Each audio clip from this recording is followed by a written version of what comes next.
만약에 우리 선박관리업체가 중대재해처벌법에 적용이 될 것 같다, 이런 사건이 생겼다, 그럼 무죄해야 됩니까?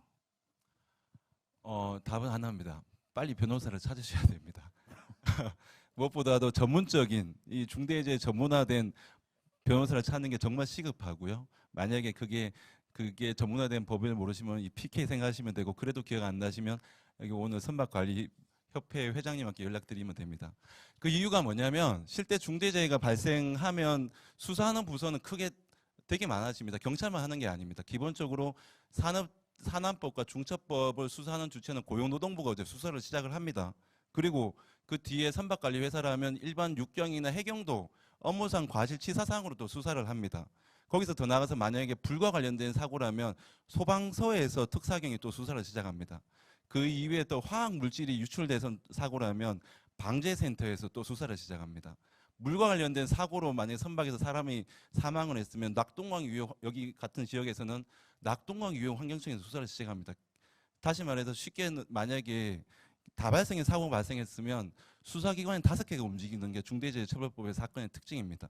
기본적으로는 경찰과 고용노동부가 같이 움직입니다. 또 다른 특징이 뭐냐면, 이 수사의 특징은 다수의 사람들이 조사를 받습니다.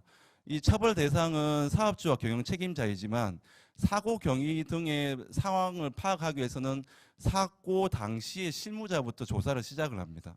실무자, 중간 결재권자, 위에 결재권자, 최종 결재권자까지 다수의 사람을 조사를 시행을 하고, 또 그게 경찰에서도 물어보고 고용노동부에서 똑같이 그걸 물어봅니다.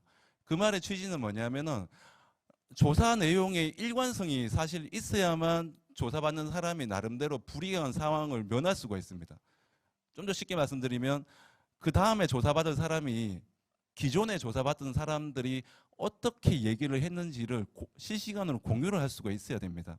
경찰에서 조사받은 사항이 고용노동부에서도 일관성 있게 조사가 돼야만 억울한 상황을 면할 수가 있는 겁니다. 근데 거기에 대해서 각각의 실무자들이나 중간 결재권자 분들이 일단 조사받고 왔지만 그 조사가 어떠한 내용인지, 그리고 압수수색 결과가 들어왔을 때 압수수색에 어떻게 대응을 해야 되는지에 대해서, 어떠한 대응을 했는지에 대해서도 이제 수사기관에서 어떻게 조사를 받았는지, 이렇게 실시간으로 공유가 돼야 되거든요. 그래야만 위에 계시는 분들이 처벌을 면하거나 억울한 상황을 줄일 수가 있거든요. 그게 관련해서는 초반에 변호사가 들어가서 조사 입회도 같이 해야 되고, 실제 현장 조사에 같이 가서 실제 수사 실무상의 부족한 부분에 대해서 적극적으로 대응도 필요하고, 압수수색 과정에서는 중처법 같은 경우에 사고 큰 경우에는 중처법 압수수색 분명히 들어옵니다. 그러면 압수수색 대응 관련해서 어떠한 사항을 해도 되는지 안 하는지에 대해서 판단이 돼야 되는데, 이 중처법 사건이 시작이 되면 형사적인 부분이기 때문에 내가 이거 줘도 돼? 안 줘도 돼? 내가 이 말을 해도 돼? 안 해도 돼? 이거에 대한 잣대가